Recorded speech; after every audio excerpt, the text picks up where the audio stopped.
Resumen de la semana, últimas noticias y reportajes exclusivos. Te contamos lo que ningún otro medio te cuenta. Esto es La Derecha Radio.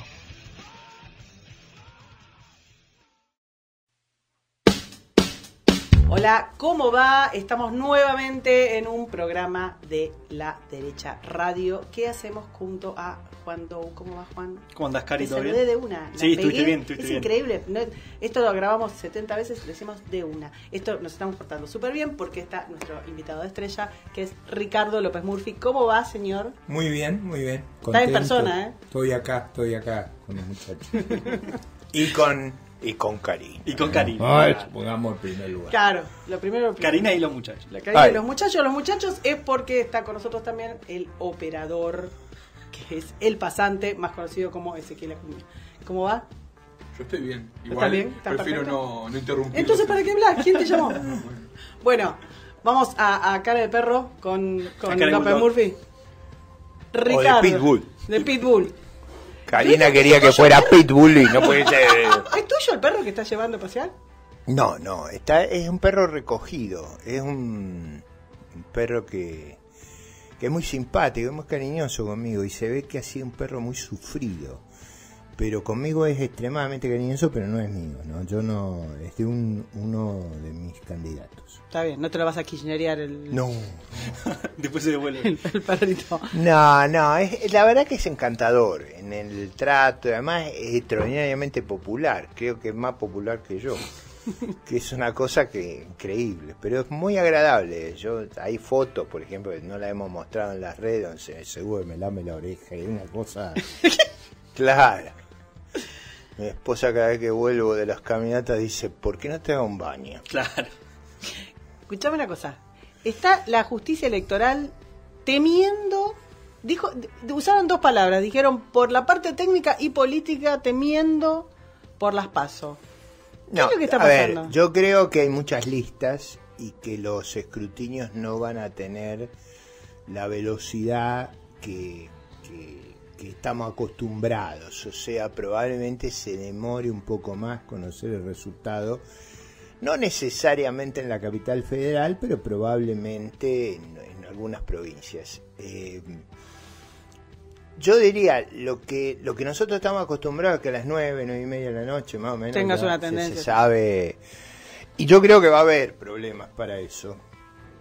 Y creo además que el despliegue para que la gente pueda ir a votar, de poner mucha más escuela, eso también va a dificultar la recolección de información, pero yo no, la verdad que tenemos tanto problema que no se me ocurre que hagan una tontería con eso. ¿No te preocupa eso? No, yo conozco a los jueces de la Cámara Electoral, uno puede tener, yo no tengo duda que van a hacer un esfuerzo para que ese tipo de problemas que han surgido en otros países no ocurran acá. Voy a explicar por qué, porque esto es importante.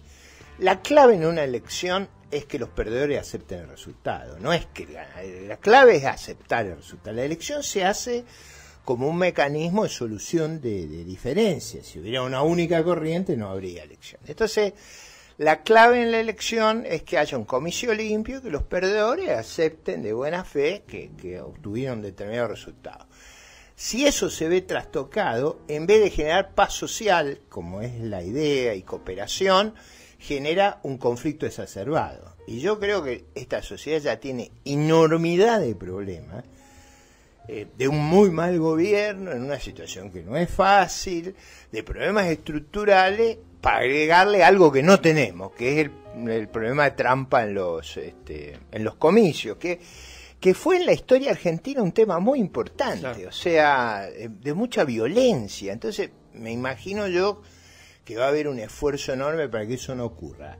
Eso no es lo mismo que tener el resultado rápido, que eso es deseable, pero bueno, a veces... Ahora, mirá, qué pase te hago maravilloso. Dijiste, ese no es... Tenemos tantos problemas que ese no es el problema.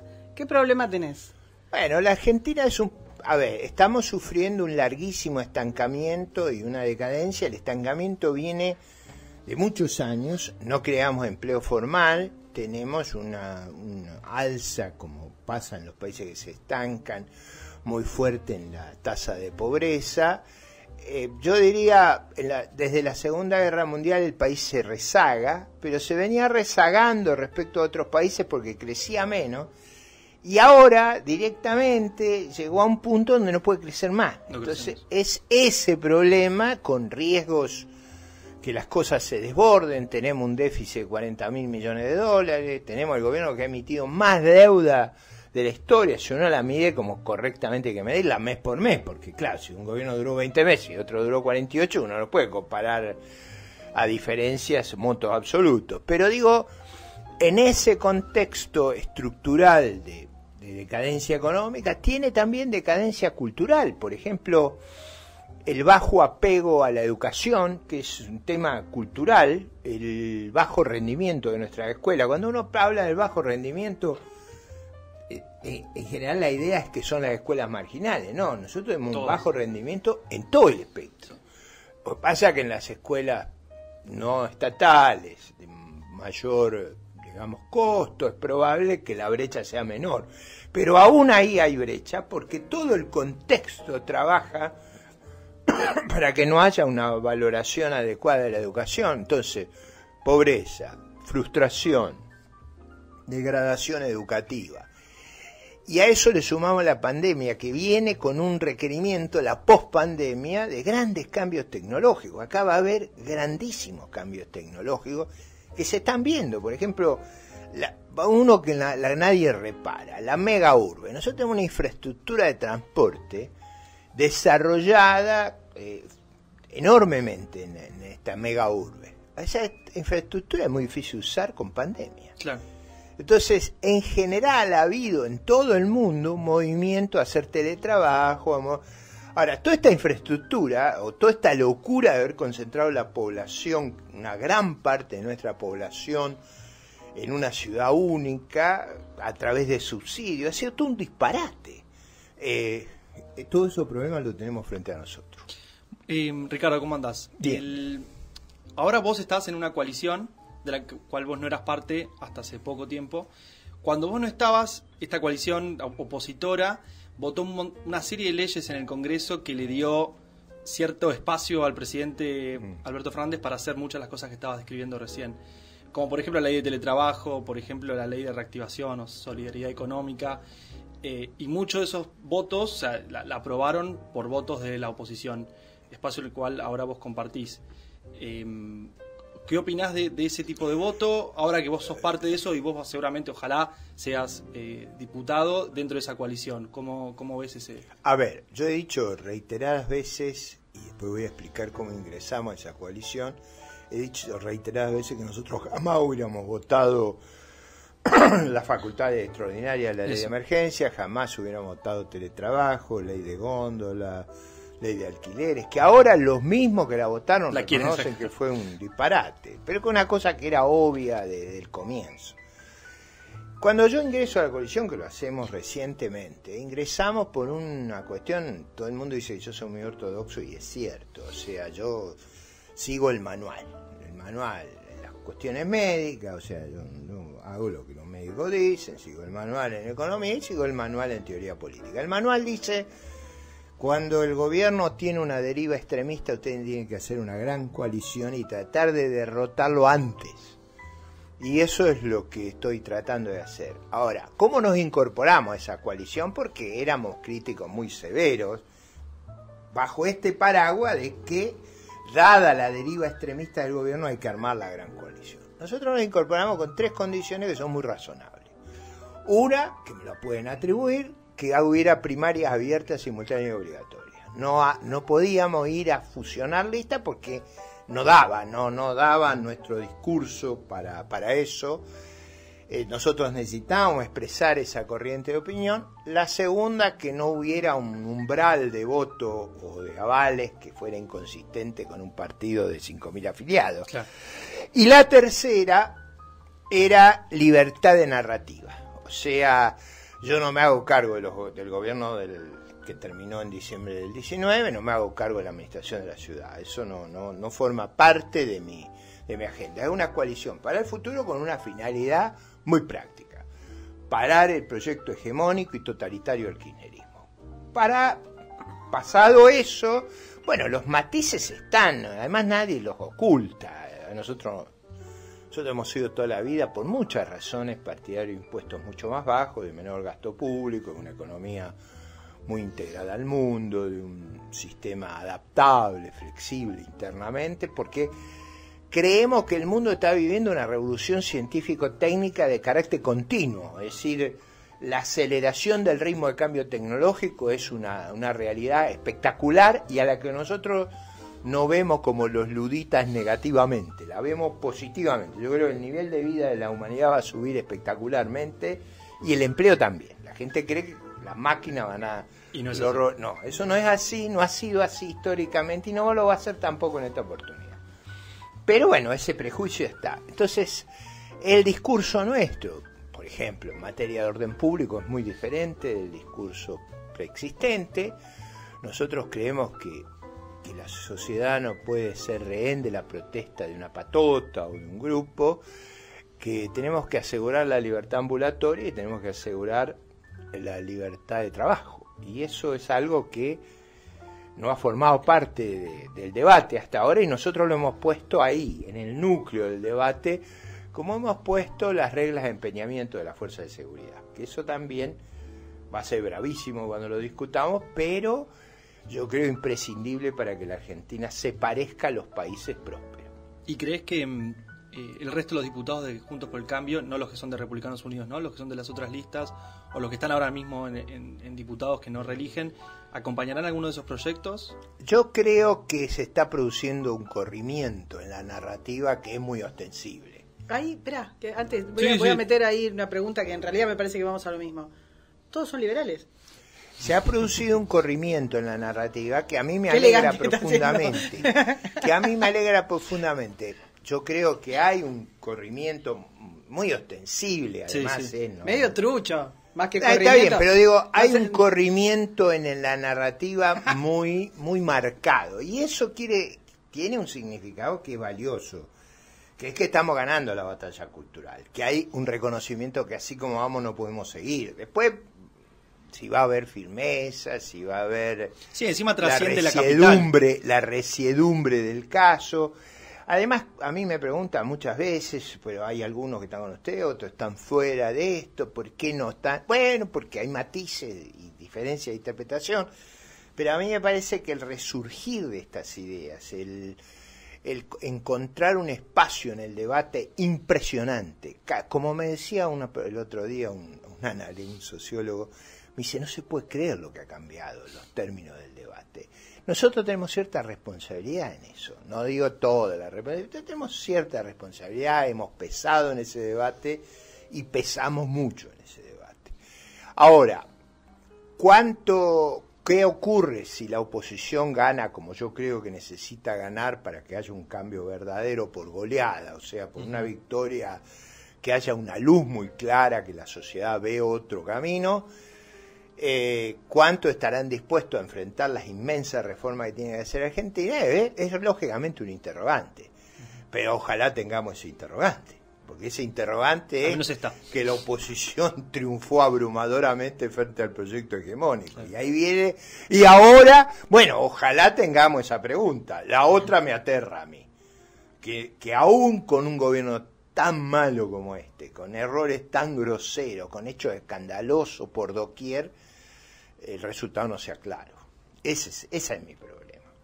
Te quería preguntar, hay un evento que está teniendo lugar en estos días que tiene que ver con una profesora desquiciada, digamos, que adoctrina un grupo de chicos y los chicos se avivan de alguna manera y la graban. No quiero detenerme en la profesora en particular, sino en el adoctrinamiento como sistema dentro del kirchnerismo, y concretamente el presidente salió a ¿qué decir? A bancar, a apoyar, la apoyó. Diciendo que esa es la manera de abrir la cabeza de los chicos. Le parece formidable que se dé un debate así en las escuelas.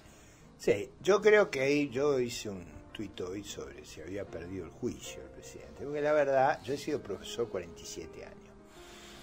uno sabe bien lo que es enseñar y otra cosa es adoctrinar. Y además hay cierto espacio para que ese intercambio tenga que tener otras voces, otro tono, otro estilo que el que ahí vimos. Una gestualidad, la gestualidad. Claro, yo creo que hay formas, es decir, a mí me parece una cosa muy censurable. Debo confesar que el otro día estuve en un Zoom con centenares de científicos, muy interesante el intercambio, y uno de ellos me dijo una cosa muy simpática. Me dice, usted sabe que yo era socialdemócrata y me estoy volviendo liberal. ¿Por qué? Porque hice una innovación y la quise llevar a la práctica. Y me encontré con una burocracia imposible, con un sistema impositivo imposible. Y lo empecé a escuchar a usted, después de trastabillar con esta realidad que yo no, en el mundo que yo vivía, de hacer investigación pura, no lo descubría. Ahora que enfrento este problema, tengo como un choque cultural, digo, y en lugares que nos costaba penetrar, estamos penetrando. Eso tampoco quiero terminar con esa cuestión, porque si hay algo que a mí me ha sorprendido es como la mitad de Perú votó a Pedro Castillo, es decir, una cosa inexplicable. El mismo problema de Chile, que uno ve cosas inexplicables sobre cómo las sociedades procesan estos temas, sobre todo porque al revés de cuando yo era joven, que estos debates eran sobre textos y sobre, a ver cómo lo puedo poner, sobre hipótesis de trabajo. Acá sabemos lo que pasó, sabemos el derrumbe de la utopía sangrienta detrás del muro de Berlín, sabemos la catástrofe que ha ocurrido en Cuba, está ahí en las calles, está en las filmaciones, sabemos la catástrofe de Venezuela, la catástrofe de Nicaragua. Yo digo, ¿qué pasa? En aquella época, esas hipótesis estamos comparando modelos imaginarios. Ahora no, ahora estamos en la realidad. Sí. La realidad que yo siempre trato de explicar, nunca es perfecta. O sea, la democracia republicana no es perfecta. O sea, uno sabe los candidatos que hay, los problemas que hay, los discursos. Uno se pone muy nervioso. Porque de verdad a veces la chatura, la falta de formación es espantosa. Ahora eso no es perfecto, ya lo sabemos. El problema es cuando uno lo compara con el modelo teocrático, con el modelo totalitario. Y ahí cuando uno compara con Corea del Norte, compara con Lukashenko, compara con Irán, con Cuba, claro, con Castro, entonces empieza a decir, bueno, esto iba a ser una paradoja como con el matrimonio, pero no quiero tener un problema. Sos uno de los poquísimos candidatos poquísimos políticos directamente, no voy a decir candidatos, que pueda hablar de geopolítica y que entiende lo que está pasando. Cosa que nos abre dos ventanitas. Una, la baja calidad de los candidatos, de la baja calidad de la dirigencia política, ¿no? formativa. En parte también porque le ha costado a la élite nuestra interesarse en esos temas. Es muy ¿Y por qué?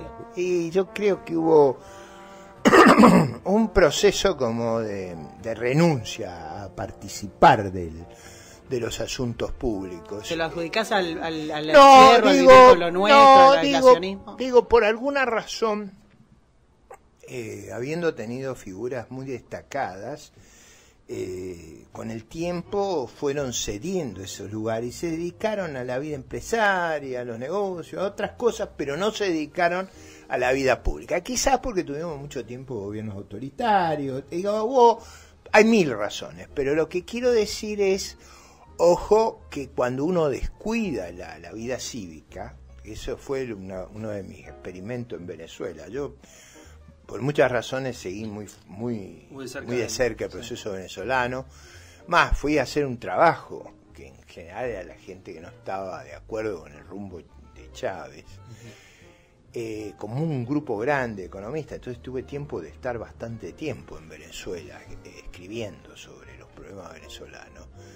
Y una cosa que me sorprendía visitando a familias distinguidas de Venezuela, yo nunca me voy a olvidar una cena en la que yo les pregunto, bueno, ¿cuál de los familiares de ustedes está en el servicio diplomático? Ninguno. ¿Cuál está en el sistema judicial? Ninguno. ¿Cuál está en la Fuerza Armada? Ninguno. ¿Cuál está en el Banco Central? Ninguno. ¿Cuál está es decir, no había, cosa que sí había en Argentina, en Uruguay, en todos lados, gente que participa en estas cosas, Claro, que se involucra. Entonces, claro, y digo, ¿quién hace política? Ah, no, acá son unos marginales bárbaros. Entonces digo, era inevitable que tuvieran a Chávez. Bueno. Porque claro, eso también con el tiempo degenera. O sea, por ejemplo, una cosa que me impresionó es cuando el senador McCain enfrentaba a Obama, ustedes se acuerdan, en la elección, en una de las presentaciones estaba con sus 2 hijos, y sus 2 hijos eran jóvenes oficiales de la Marina de Guerra de los Estados Unidos, es decir, y claro, un senador tan importante, candidato a presidente, héroe de guerra, una personalidad, pues no puede estar de acuerdo o no con él, pero era una personalidad extraordinariamente atractiva. Sus 2 hijos eran cadetes o oficiales jóvenes de la Armada. Esas cosas, cuando uno no las ve en nuestros países latinoamericanos, se tiene que empezar a preocupar. Bueno, los hijos de Biden están en otra cosa. Eso No, desde está ya. bien. No. Pero No, era una chicana. No, pero además divertida. No estoy tratando de...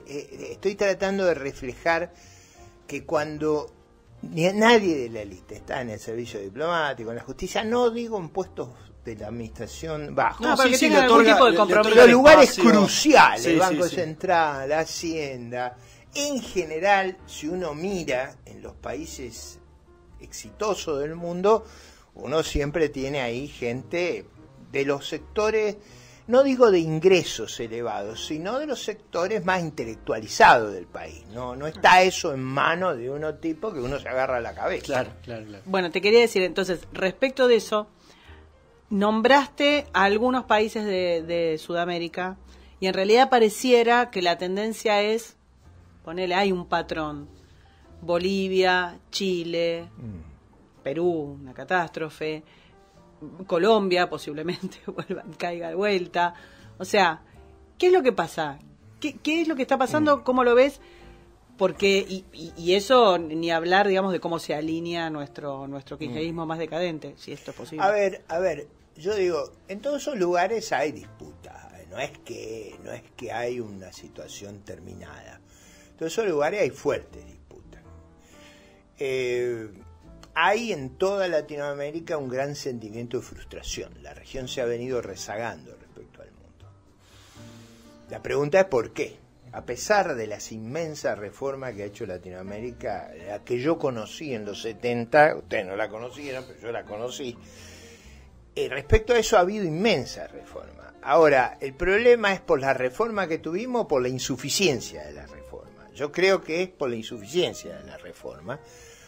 Y, lógicamente, hay una disputa sobre hacia dónde progresar y cuál es un criterio de progreso en la vida social. Y a veces prevalece, desgraciadamente, una visión del igualitarismo primitivo, de que convertirnos a todos clones de una cosa muy, muy primitiva, que aún en los países de vieja orientación comunista ha sido abandonado. Uno va a Vietnam, va a China, no hay un traje Mao ni de casualidad, esta idea que todo el mundo es uniforme en la vestimenta, eso se acabó, y esa idea que los matrimonios se arman por sorteo para que sea igualitario, se acabó. Si te toca la Karina María en el sorteo.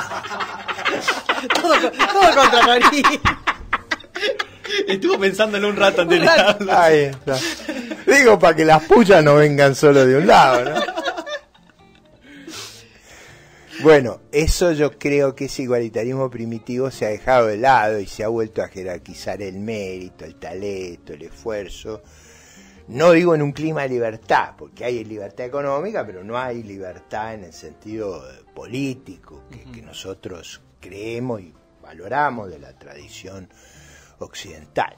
Pero quiero remarcar eso. A mí me parece que en Latinoamérica hay como una cosa muy loca de ideas que prevalecieron en el debate internacional hace 60 años atrás, que acá están a la hora del debate, que es, por ejemplo, toda esta locura de la revolución cultural maoísta, que era una cosa demencial, reconocida, fue una cosa demencial. porque los chinos son vivos y no hablan de eso, o sea, no hablan en su... Pero Deng Xiaoping era todo lo opuesto a Mao, es decir, era lo antagónico a Mao. Y yo creo que los cambios produjeron una inmensa revolución. Y yo veo mucha gente que vuelve a las ideas esas primitivas, contra el progreso, a veces con una versión ecologista, a veces claro, con una versión de forzar la igualdad de resultado a lo que dé lugar, o sea, digamos, yo a veces creo que algunos sueñan con una penitenciaría, ahí son todos iguales, todos tienen los mismos trajes, las mismas vejaciones, es decir, hay un problema en esto, y este debate... Digo, Karina mencionaba que yo he participado en todo el debate de Latinoamérica, es cierto, yo fui por muchos años presidente de la Red Liberal de América Latina y participé en los debates venezolanos, en los debates en Bolivia, cuando era dificilísimo, en Nicaragua, yo soy amigo de muchos de los que están presos. Claro.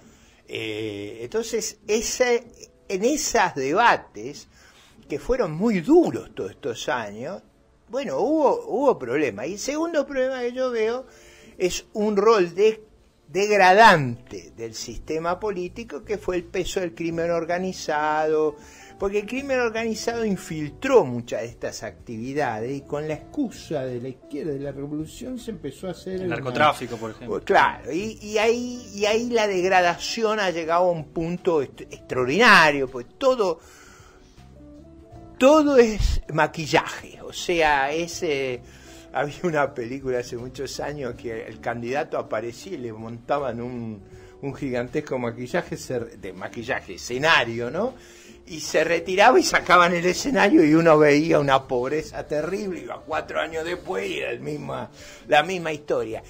Y yo creo que esa falsedad uno la ve, si uno mira los discursos de Maduro, mira los discursos de los adláteres, mira los discursos de Díaz-Canel, es el mismo problema, porque ¿por qué la rebelión en las calles y esa canción de Patria y Vida ha tenido una popularidad increíble? En contra del régimen, sí. En contra del régimen. ¿Por qué es eso? Bueno, porque ellos saben lo que ha pasado ahí, es todo un sector social muy empobrecido y una élite que vive como uno de los privilegios más grandes de la historia del hombre. Claro, sí. Ricardo, te traigo de vuelta a Argentina. Vos mencionabas un poco estas mismas ideas liberales un poco más extremistas. Me imagino que te referías al otro candidato liberal que hay en las elecciones. Yo no dije extremista, diferente. Yo en general, a ver, yo trato de ser lo menos adjetivado en los debates posible. O sea, ¿por qué? Porque yo tengo mucha confianza en la potencia de mis argumentos. Entonces, el adjetivo, al descalificar, pone la discusión en otro plano, en el plano del agravio, el insulto. Yo trato de evitar eso. Yo reconozco que hay diferencias, no de ahora, es decir, las corrientes liberales tienen matices grandes a escala mundial. Y esos matices están en nuestro debate y probablemente yo responda a una versión más clásica del liberalismo, de la tradición de Alberdi, si ustedes quieren, en la Segunda Guerra Mundial, de la tradición del Manifiesto de Oxford, de los partidos liberales de Europa Occidental, y no es otra tradición que está más, que viene de una corriente ya más construida en las universidades, que es la corriente libertaria, que es distinta que por supuesto que hay afinidades, hay superposiciones, diría en teoría del conjunto, diríamos intersecciones, pero no es exactamente lo mismo, y eso muchas veces, esa diferencia de planteo, influye en nuestras opciones políticas.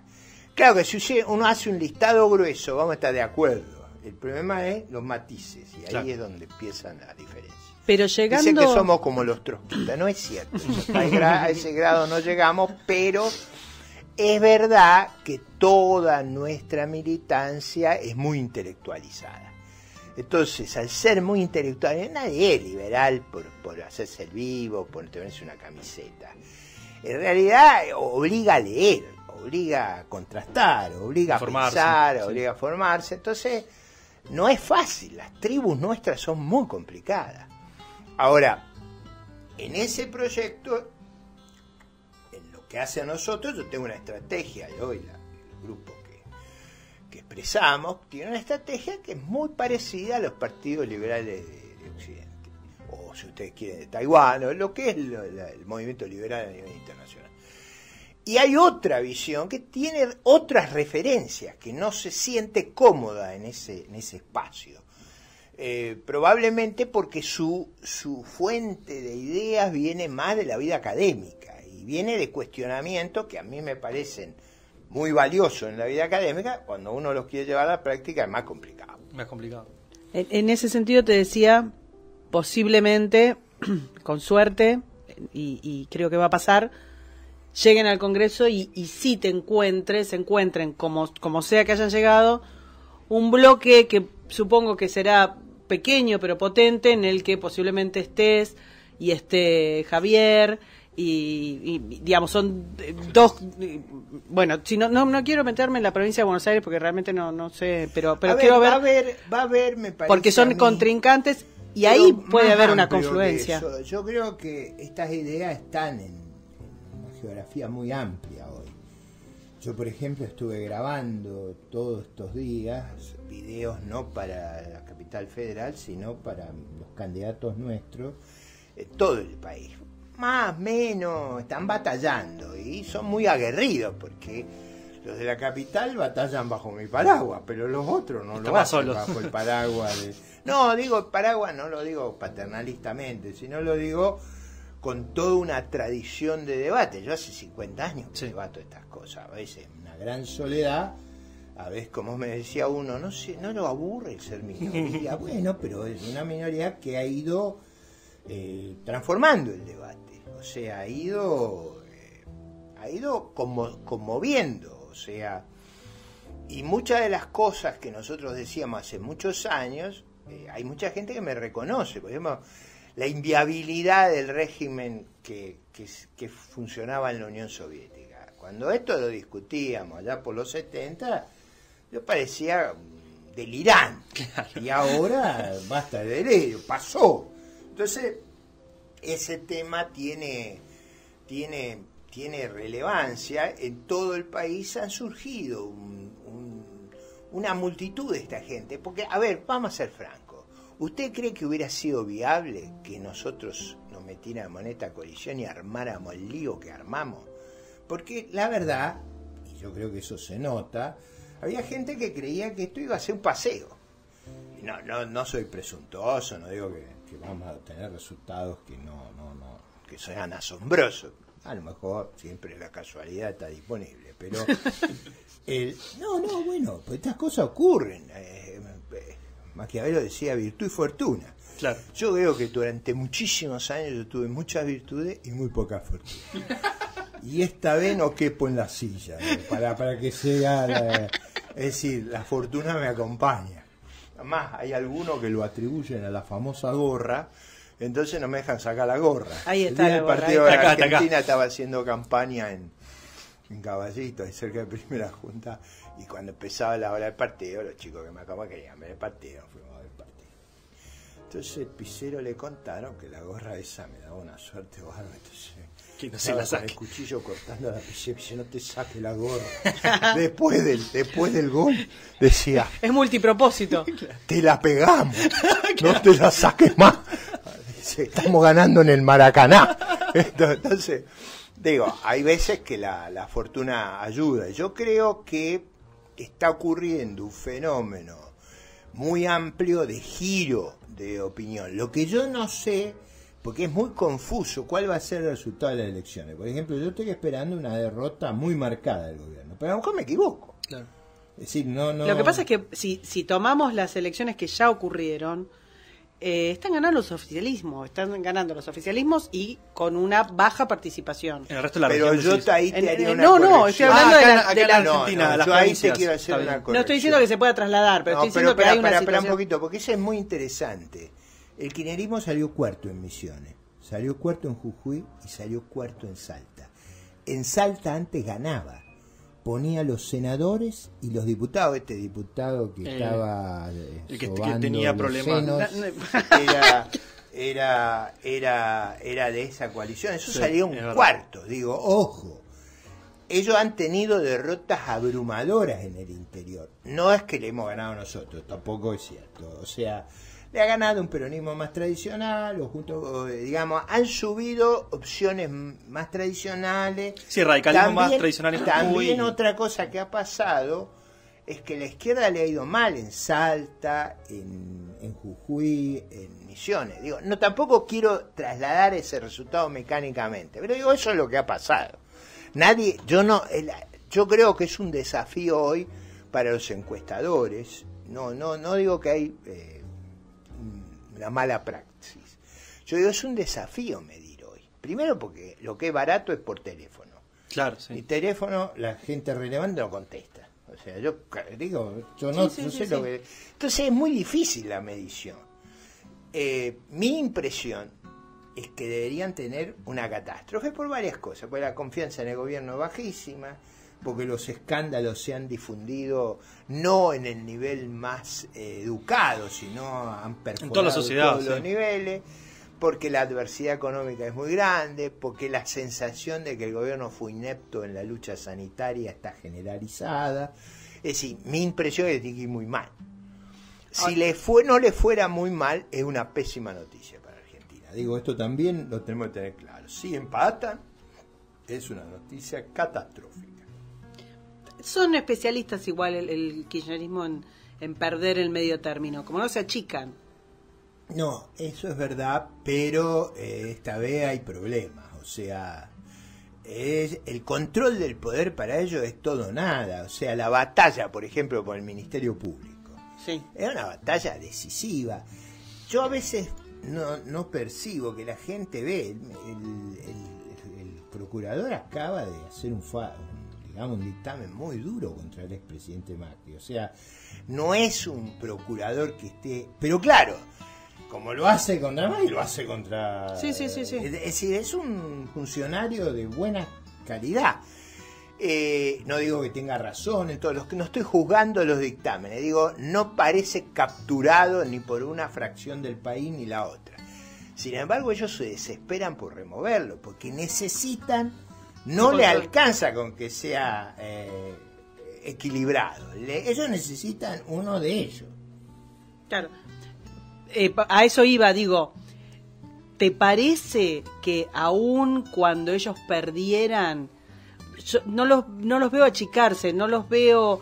No, bueno, no. Acá pasan cosas porque la oposición ha cambiado. O sea, la oposición ha cambiado, yo creo que va a tener fracciones muy aguerridas, es decir, extremadamente aguerridas. Escúcheme, yo no por unos abogados de Republicanos Unidos, el presidente está siendo Fue imputado.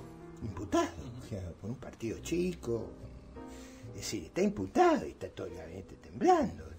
Y por cosas que son simplemente pero tomaron el registro de ingresos a la quinta presidencial, leyeron el decreto, cruzaron ambas cosas y apareció el problema. Claro. No es... ahora, en realidad acá hay un tema de una oposición muy aguerrida y muy dispuesta a hacer cosas que antes era impensable. O sea, ¿cómo puede ser que nadie lo pueda llamar a este abogado y decirle pará? Y la verdad, que no se puede decirle pará, porque ¿qué le va a decir? Convalidar un delito, no se Claro, puede. no se puede. Para ir cerrando voy a hacer la pregunta más Me parece perfecto. malísima. Es cierto que hay una nueva oposición, digamos, de alguna manera denunciando la connivencia, un poco lo que estaba diciendo Juan, de leyes votadas por unanimidad, acuerdos. Hoy mismo hubo una especie de seminario. Ayer fue el Consejo de las Américas, Ese. donde dijeron que iban a hacer un pacto de gobernabilidad después de las elecciones. Claro. Gane quien gane. Y te quiero consultar eso, porque de alguna vez, digamos, quienes te conocemos y creo que tu trayectoria es conocida, sabemos que jamás hubieras votado estas cosas. No solo no las hubieras votado, sino que hubieras votado en contra, ¿no? Esta cosa tilinga, ¿viste? De que abstenerse. no, me tenía que ir a cortar las Hubiera uñas. arguido, porque yo le doy mucha importancia en las sociedades a la narrativa. La narrativa que prevalece, acá voy a citar algo que es tremendo. John Maynard Keynes decía, los políticos de hoy son esclavos de economistas hace 25 o 30 años. Y es verdad, parte del problema que tenemos en Argentina es que Keynes subestimó, los nuestros son de 60 o 70 años atrás. O sea, claro, leen cosas que no se leen más en el mundo. Cuando leen. Pero voy a esto. Vos sos, lo sabemos, o sea, no tenemos dudas respecto de que no hubieras estado en estas componentes. No, quizás la palabra es medio. Pero a la vez, estás en un espacio que ayer mismo estaba hablando de una unidad y de un pacto, y estaban representantes de Cambiemos con representantes del kirchnerismo más paladar negro. Entonces, ahí es donde me pregunto si hay un proyecto... Vamos. Argentina enfrenta unos problemas dramáticos, pero no en unos años. Los enfrenta en el verano. O sea, va a discutir, no sé con qué éxito, pero no tiene escape, el acuerdo con los organismos multilaterales y el Club de París. Es el próximo gran debate en el Congreso. No tenemos escape a eso. O sea, eso se acabaron los plazos, está ahí. Ese debate no va a ser un tema menor, porque toda esa idea que te va a venir con un programa, no existe eso que se dice acá. Va a venir con el programa que se usa en todos lados, claro. Porque esto es como decir, ¿por qué no hay una botánica argentina? No, la botánica es universal, la programación financiera es universal, vos me tenés que explicar de dónde vas a sacar los recursos. Si me ponés que alguien te va a prestar, yo ya sé que eso no es posible, o sea que me tenés que balancear las cuentas, porque vos no tenés crédito. Cuando uno no tiene crédito, balancea las cuentas. Yo no había muchos negocios en mi barrio, cuando yo era chico, que ponían en un cartel grande, no se fía. O sea, a nosotros nos aplican el cartel, claro. No se fía. Entonces, en ese contexto va a haber un debate, y ese debate tiene que ser un debate inteligente. ¿Qué es lo que yo creo que afecta ese debate esencialmente? No son los términos prácticos del debate, es la agenda de impunidad. O que acá subyace detrás de todos los debates la agenda de impunidad. Si no estuviera la agenda de impunidad, es posible que haya una gran coalición como hubo en Israel para estabilizar la economía, o en Alemania. Sí, pero el problema son las recetas, Ricardo. No, por esto digo, si yo estoy consciente de eso. O sea, yo digo, ese debate va a estar, y bueno, también va a estar. Ese debate va a estar. Ahora, está claro que yo no podría estar en algo que implique cerrar la economía, volverla más rígida, retroceder. O sea, sí, pero no me refiero, por eso, no me refiero a la economía, que sabemos perfectamente tu trayectoria, sino que estoy diciendo... Bueno, por ejemplo, a mí, a alguien se le puede ocurrir que yo esté de acuerdo que los piquetes tengan que hacer su fiesta en la ciudad de Buenos Aires todos los días. Yo no estoy de acuerdo en eso. Y no voy a estar de acuerdo en muchas cosas. Y pero en inglés hay una expresión... over my dead body, sobre mi cuerpo muerto. O sea, hay cosas que yo no puedo entender. Ahora, no puedo acordar y no lo voy a hacer. Ahora, yo digo, ese es un debate en los términos que hoy lo planteamos abstracto, porque me parece que todo eso está contaminado por la agenda de impunidad. Entonces ahí hay un tema que domina la cuestión, que es esa agenda. Entonces, yo creo que podrían cualquier cosa si uno dijera, con este tema nos jorobamos más. Y ese es el problema. Y bajo esos términos es inaceptable el acuerdo. Ok. Bueno, la verdad, muchísimas gracias, Ricardo. Muchísimas preguntas te hicimos. Sí, una predisposición absoluta. Quedan poquitísimos días para las PASO. Deseamos la mejor de las suertes. Pero ¿Estás agotado? Sí. Esto no ha sido gratis. Yo la verdad que pensé que yo no volvía a la política agonal, o sea, la disputa electoral, la había abandonado hacía muchos años, dedicado a este debate de las narrativas, de las ideas, la batalla cultural, estuve muchos años dedicado a eso. ¿Por qué volví? Bueno, voy a ser franco, porque yo en noviembre del 19 vi una situación muy crítica. Cuando vi que Cristina volvía, yo dije, esto se va a poner imposible. Me guste o no me guste, me voy a tener que remangar. Claro. Y me remangué. Mejor de lo que esperaba, porque todo el mundo me decía, entre otras una destacada amiga mía, muy destacada, que Presente acá era en la imposible que aprobáramos el partido, que no había forma, y menos en una cuarentena, y una cosa de gigantes, Ojo, de que héroes. se aprobó después de la interna, después de entrar a la interna. No, se aprobó. Si no, no tiene sentido que tenga la interna, vayan afuera. No, pero espera un poquito. Se aprobó. Usted Nosotros me pincha a mí. juntamos la ficha, juntamos todo. Yo creo que hay que reconocer que hicimos una proeza en las circunstancias que lo hicimos. Pero, de cualquier manera, siempre me van a decir que es insuficiente. El día que ganemos las elecciones van a decir, bueno, no. Te vas a sacar más votos. En la coalición hay gente que a mí no me gusta. Pero... Hablan de Mariani sin a robarla, ¿cómo puede ser? Bueno, un abrazo. Muchas gracias, Ricardo. Muchas gracias. Bueno, Juan, seguimos con el paseíto internacional que hacemos habitualmente. No se puede dejar de hablar de Afganistán, aunque uno quiera, no hay manera. Se fue todo a cualquier lado. La última vez que hablamos, bueno, hicimos un programa especial. Sí, con Guillermo. Y ahí contamos, bueno, lo que estaba pasando. El talibán llegó al gobierno después de 20 años. Un poco, esto es un poco un mito que hay gracias a la retirada de Biden. No hubo tal cosa como retirada, lo que hubo fue un escape, porque lo que Biden no quería era chocar contra los talibán, que ahora estaban financiados por China. Entonces dijo, bueno, yo no voy a ponerme a disparar contra los talibán, que ahora están con China. Entonces me empiezo a replegar, llegó hasta Kabul, dijo, bueno, ¿qué más hago? Bueno, me replego hasta el aeropuerto. O sea, fue una cosa de, no me quiero ir, quiero no pelear. O sea, no quiero hacer nada. Entonces, cuando rodeado en el aeropuerto, se dio cuenta que todavía no había sacado ni a los diplomáticos, ni a los traductores, ni a los una cosa complejísima, estadounidenses. para que uno se dé una idea. Hay un grupo de gente, ni siquiera vamos a ser colaboradores, o sea, secretarios, lo que decías, traductores y demás, está en todo el país. Bueno, había 15.000 estadounidenses en el día que tomaron Kabul, y había 3.000 o 5.000 occidentales, o sea, europeos, gente de Canadá. Sí, eso hablando de aquellos que tienen la suerte, estoy haciendo comillita con los dedos, los que tienen la suerte, digamos, de tener otro pasaporte y que alguien, digamos, cuide estoy diciendo cuide, no tiene el menor sentido, pero cuide de ellos, digamos, que alguien por lo menos los reclame. Después están los afganos que laburaban, y esos con su familia. Y se calcula que son 300.000 afganos que tienen o iniciaron trámites para las visas. Están marcados, son tipos que están marcados. Pero hay una cosa que es impresionante, que esto, ahora vamos a contar bien la noticia que pasó, creo que fue ayer o anteayer, o ayer fue, ¿no? Pero otra noticia, pues esto son escándalos tras escándalo. Lo que pasó con Biden es que Biden le dio a los talibanes una lista de estos 300.000 afganos, pidiéndoles por favor que los dejen salir de Kabul hacia el aeropuerto que está a unos kilómetros afuera. Es increíble. O sea, le dio una lista con todas las personas que tienen visa y que colaboraron con Estados Unidos en los últimos 20 años a los talibanes. O sea, un delirio, es un delirio. Todo es un delirio. Y esto supuestamente para son que la los gente se dé expertos una encima. idea, claro, para que la gente se dé una idea.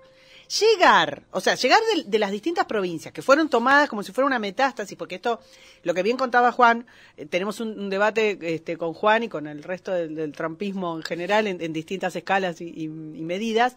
Esto empieza, digamos, con algunas declaraciones de Obama, después está la reunión que hace Trump a fin del año del año pasado, y luego la retirada, esta zaparrastrosa que hizo Biden.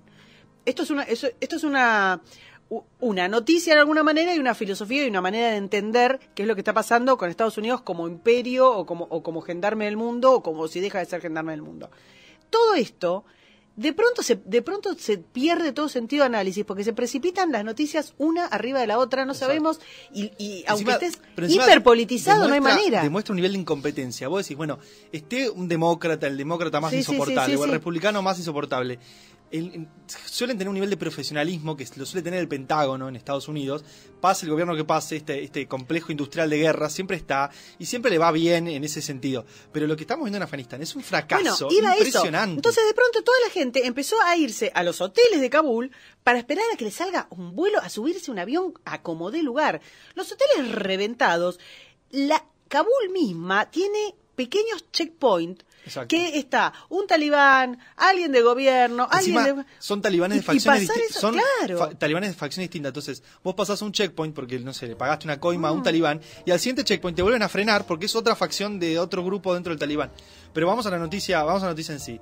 En el día de ayer, después de... Esto nosotros publicamos en el diario, creo que hace 2-3 días, el Reino Unido había dicho que ISIS-K, que es ISIS, es como una facción de ISIS adentro de Kabul, en Afganistán. Porque esto también lo había comentado Guillermo cuando decimos. Sí. Tienen franquicias, o sea, tenés Obvio. franquicia de Al-Qaeda, franquicia de ISIS. Es que la filosofía de ISIS es muy distinta a la de Talibán. La filosofía de ISIS es, vos sos un musulmán, en cualquier lugar donde vos estés, tenés que promover el Estado Islámico. Es como un concepto, una entelequia del Sí, Estado sí, tal Islámico, que no existe hoy en día, no está materializado en ningún país, pero es como esto de, es más radical que cualquier gobierno árabe que exista hoy en día.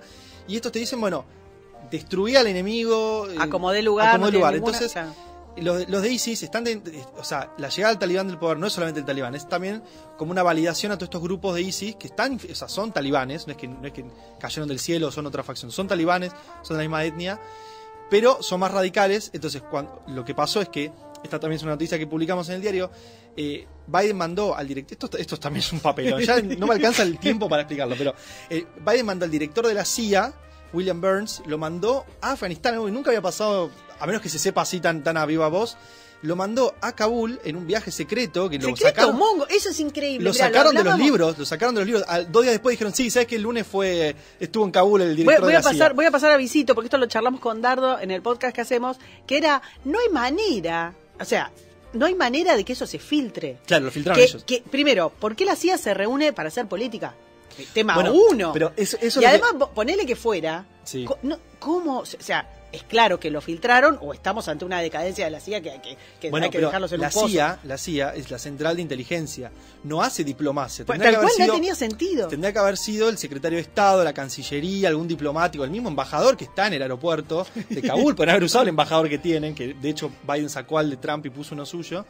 Pero tipo bueno, está maldiciendo. lo que pasó es que dentro de Kabul esta noticia pegó mal, y yo creo que por un poco fue eso. Medio que Biden se quiso hacer mirá, estamos negociando con los talibanes, o sea, sabemos lo que estamos haciendo, pero esa noticia no le cayó muy bien a los talibanes más radicalizados y a ISIS, y dijeron, bueno, porque el negociado era dame hasta el 31 de agosto, dame safe passage, como le dicen, te doy esta lista de para que personas, se termine la evacuación. saco a todas las personas, te dejo ser, seguí tu vida, lo que quieras. Medio que el talibán le dijo que sí, pero esto no le gustó a ISIS. Entonces ISIS dijo, ni en pedo, quiero que se vayan mañana. Y, o sea, ayer... Voy a hacer lo que mejor me sale. Ayer le dijo, si no se van para esta noche, los reventamos. Estados Unidos no contestó, obviamente no dijo nada. Y a las pocas horas explotaron 3 bombas. Una que fue la más mortífera, que fue en la puerta del aeropuerto, donde está todo, o sea, primero todo lo tenés que pensar así, hay una fila constante, las 24 horas una fila para entrar, porque entran de a 100.000 personas por día.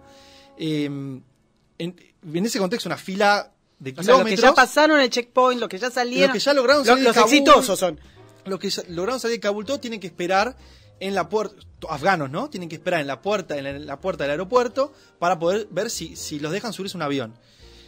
Obviamente eso que es controlado por Estados Unidos, tiene todos soldados en la puerta, o sea, pidiéndote papeles y todo. Sí, sí. Uno de los de ISIS fue hasta esa puerta y se inmoló con un chaleco bomba, mató como 80 afganos, dejó heridos a 300 personas y encima mató a 13 estadounidenses, a soldados, US Marines, y a 4 civiles, no tan civiles, son contratistas del Estado, esas cosas, pero bueno, son Sí, civiles, sí, no americanos. son soldados. Todos americanos. Es un papelón, del lado del ejército es la vez que más soldados murieron en Afganistán en 15 años. Eso es increíble. Que es increíble. Y es la vez que más civiles murieron desde que empezó la guerra en Afganistán. O sea, es un fracaso no histórico, es un fracaso que va a quedar para siempre, va a quedar como la mancha de esto, que en Estados Unidos en el gobierno demócrata está tratando de, bueno, no pasó nada, es un ataque más, ya sabíamos que esto iba a pasar. Sí, y es verdad que sabían que iba a pasar, porque eso es lo que dije hace un ratito, el Reino Unido avisó a Estados Unidos, y mirá si lo va a haber avisado y se van a haber enterado que hasta nosotros en la derecha diario lo publicamos, que ISIS estaba amenazando. Tenemos línea directa con Boris Johnson. No, esto lo publicaron, o sea, lo hicieron, o sea, le mandaron un cable y después lo publicaron en todos lados. Partamos que ISIS iba a hacer un ataque. Partamos de que Blair está, no es que está criticando Claro. a Boris Johnson, Tony Blair está criticando. O sea, ya si te critica Tony Blair, es como que te critique Manuela Castiñeira, te corra por derecha. Bueno, entonces decías que la inteligencia británica avisó que esto era posible. Inteligencia británica y alemana avisaron que esto era posible. De hecho, le pidieron, porque hay todavía pocos, porque no era tan intervención alemana y británica, era más de Estados Unidos, pero unos 1000 europeos quedarán todavía en Kabul. Y les habían mandado, o sea, les habían dicho a esta gente, les habían avisado que no vayan al aeropuerto dentro de las próximas 48 horas, esto fue hace un día, o sea, ahora ya serían 2 días, que no vayan porque un ataque de ISIS era inminente. Y igual Estados Unidos no hizo nada y el ataque pasó, y no solamente pasó en el aeropuerto, este fue el ataque más potente, pero después hubo otras 2 bombas que explotaron en Kabul. Se cree que los de ISIS quisieron apuntar a un hotel que es donde están los estadounidenses, donde más estadounidenses hay. Están detonados los hoteles. Bueno, están llenos de gente. Se cree que lo quisieron explotar, pero lo explotaron mal y no murió nadie. O sea, el hotel tuvo un poco de daño, pero no murió nadie. Pero eso podría haber sido una tragedia y podrían haber muerto 50 civiles norteamericanos, lo cual hubiera sido la tragedia más grande de la historia de Estados Unidos afuera del país con civiles. Y después otra bomba explotó en la embajada que ahora está vacía. Claro. En la embajada de Estados Unidos que ahora está vacía. Después se reportaron más explosiones. Según dijo el gobierno talibán, que hay que tomarlo con pinzas, fueron explosiones que el propio gobierno de Estados Unidos hizo para derribar edificios que tenía. O sea, esto te da un poco la negociación que tuvieron con la CIA, ¿no? Estados Unidos está derribando edificios que había estado ocupando por 20 años para que el talibán no le saque información a estos edificios, pero con el aval del talibán. O sea, el mismo talibán dice, sí, destruyó el edificio. Es increíble lo de rodillas, es increíble. Totalmente. Lo de rodillas que están. Ahí te quiero preguntar, ¿qué pasó con la conferencia de Biden? Que fue un escándalo en sí mismo todo. Biden, esto, déjame recapitular, creo que ya lo mencionamos en el programa pasado, pero lo volvemos a decir. Biden está de vacaciones, todo esto lo agarró de vacaciones. Sí. Biden se había tomado... Sabemos que para un zurdo las vacaciones son sagradas. Son sagradas, o sea, son un derecho. Se había ido una semana a Delaware, que es su casa donde él está viviendo hace los últimos 4 años, mientras gobernaba Trump. Él no era nada, vivía en su casa en Delaware. Y viste, bueno, para avanzada edad, tenía el perro, tenía los medicamentos, no se quería ir mucho de Delaware. Entonces, él todos los fines de semana, a veces algunos se quedan en la Casa Blanca, pero generalmente todos los fines de semana se va a Delaware. Y esta vez habían dicho que se volvió un fin de semana y dijeron que se quedaba hasta el fin de semana siguiente en Delaware como una vacación. Nunca son vacaciones, si sos el presidente de Estados Unidos nunca tenés vacaciones, pero no estás en la Casa Blanca, no estás de reunión en reunión, estás más tranquilo en tu casa personal. Obviamente duró 2 días esto, porque Talibán tomó Kabul el 15 de agosto y lo tuvieron que sacar de Delaware, tuvo que volver a la Casa Blanca, dio una conferencia de prensa. Dijo algo que no iba a pasar, pasó. Dijo que la situación está totalmente controlada, que nadie se preocupe, que ellos están hablando con el Talibán, que hay un acuerdo firmado por Trump, que está todo bien. Se volvió a Delaware. Pasaron 3 días, ¿cuánto pasó? Y hubo otro quilombo, lo tuvieron que volver a mandar a la Casa Blanca, tuvo que volver a ir a la Casa Blanca, habló en conferencia, ahí ya medio que se peleó con los medios, se lo notaba más como decaído, sé que no estuvo durmiendo bien, pobre. ¿Y qué hizo? Bueno, dijo, no voy a volver a Delaware, ya es queda demasiado feo. Demasiado nástagas. Entonces se fue a Camp David, que es como la residencia de vacaciones oficial de la presidencia. O sea, se fue de vuelta de vacaciones. O sea, está desde antes del 15 de agosto de vacaciones y viaja a la Casa Blanca cada vez que tiene que hablar. Ayer, después de esto, obviamente no estaba en los planes tener que ir a la Casa Blanca. No, pero, ni comentar que se había, digamos, nada. 3 atentados terroristas en el espacio que había dicho que no pasaba nada. Hay un periodista de Estados Unidos llamado Jack Posobiec, que lo seguimos mucho en la derecha diario, que él publicó lo que sería el matutino de la Casa Blanca y decía que no había ninguna conferencia pactada. Y esto fue después de que fue la explosión. O sea, cuando tuvieron que redactar el matutino de la Casa Blanca, dijeron hoy no hay conferencias. Obviamente todos empezaron a criticar, pero no todos en la derecha. CNN, esto es una cosa que nunca se ha visto. Esto es algo que CNN están soltando criticando, pero a viva voz, pareciendo el canal, pareciendo la derecha diario, criticando a Biden. Entonces, ¿qué tuvo que hacer Biden? Tuvo que volverse de Camp David, tuvo que ir a la Casa Blanca, tuvo que dar una conferencia que yo no sé si la vieron, la pueden ver, la subimos en el diario. Es deplorable la conferencia que Bueno, dio. exactamente, eso te quería decir. Deplorable. Se lo notaba demacrado, se le notaba que no había practicado el discurso. Estos tiempos, viste, que él habla y se queda mirando y después vuelve. Hubo algunas cosas que se vienen dando, pero que no se notan tanto y ahora sí se notaron.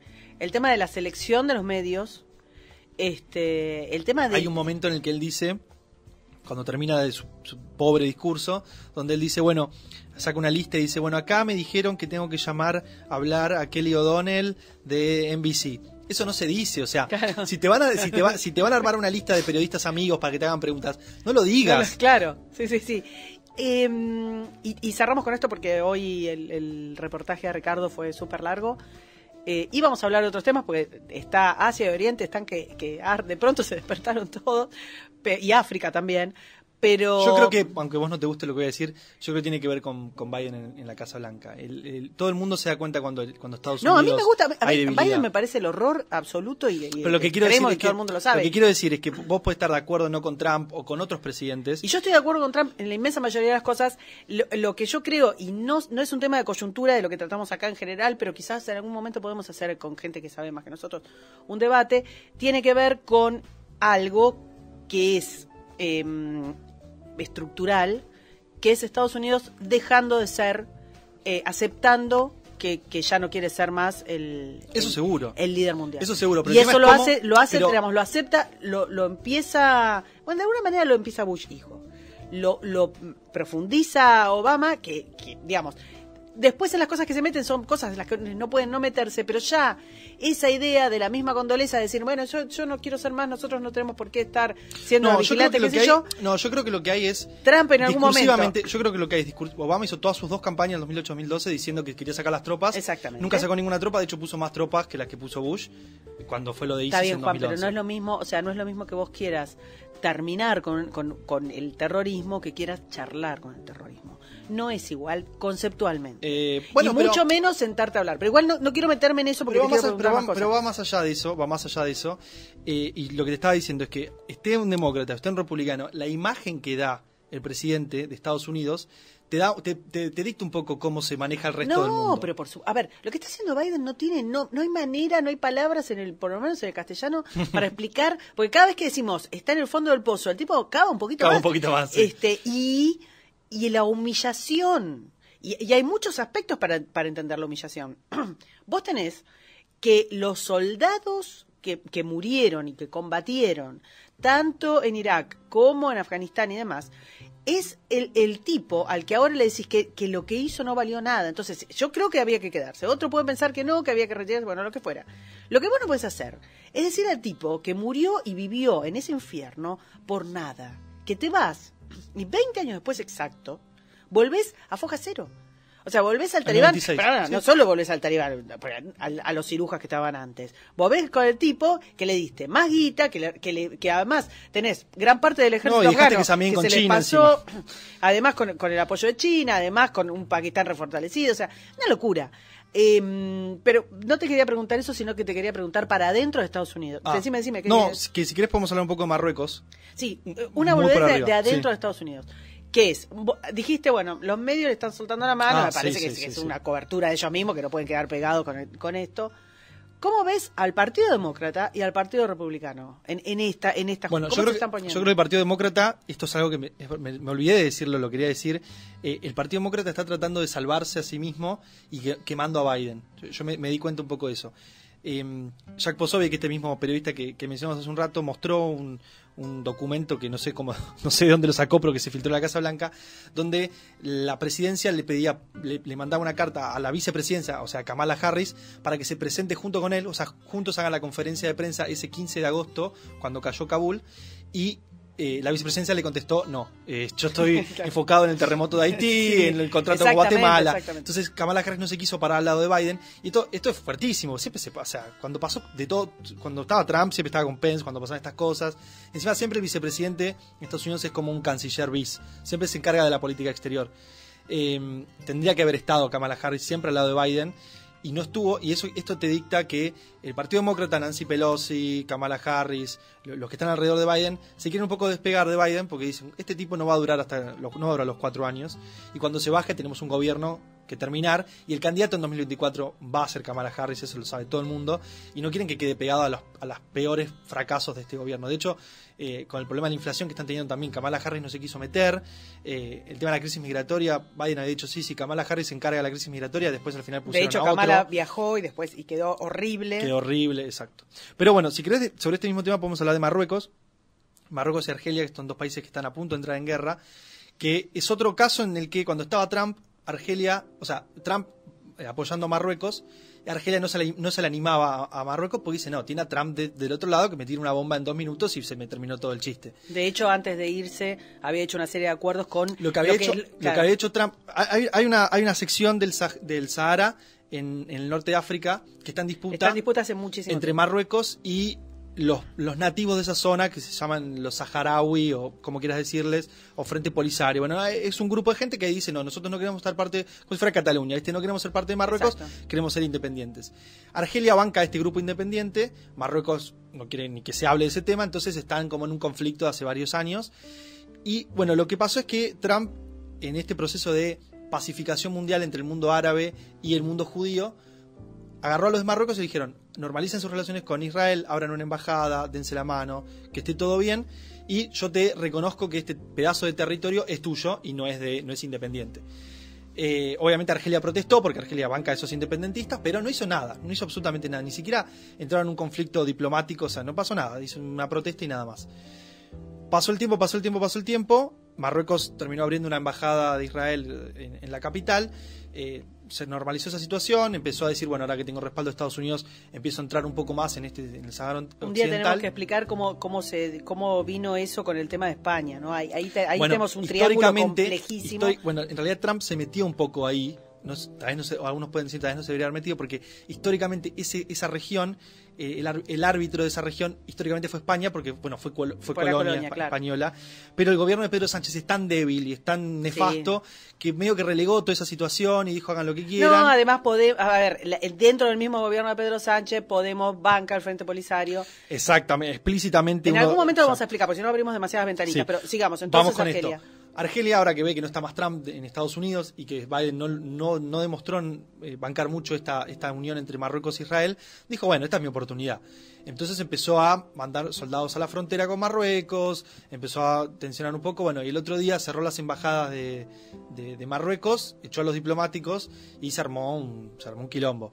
Y estos 2 países medio que están diciendo, bueno, si fuera por ellos yo hubiera ido a la guerra, hace años que viene a la guerra, y están viendo que están probando, ¿viste? Que tanto Estados Unidos o España, si hace algo, que tanto Estados Unidos o España se van a meter, ¿entendés? Pero España le decimos, si necesitan asesoramiento gratuito. No, España obviamente nada, pero están viendo cuánto Estados Unidos les deja pelearse. Yo creo que con esto que acabamos de ver, y encima agarrando todo lo de Afganistán, se pueden tirar bombas atómicas y no pasar, y Biden no diría nada.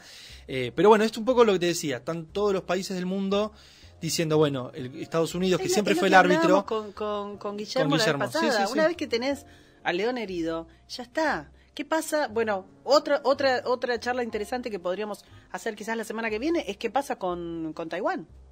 Bueno, Taiwán Taiwán entra en ese foco, es mucho más fuerte que un conflicto bélico en Medio Oriente. Es la fin del mundo, Taiwán, para los que no saben, es una isla al lado de China, donde están los nativos de China que gobernaban China antes que venga el Partido Comunista. Antes de la guerra civil. Es como la legítima China desde que llegó el Partido Comunista a China.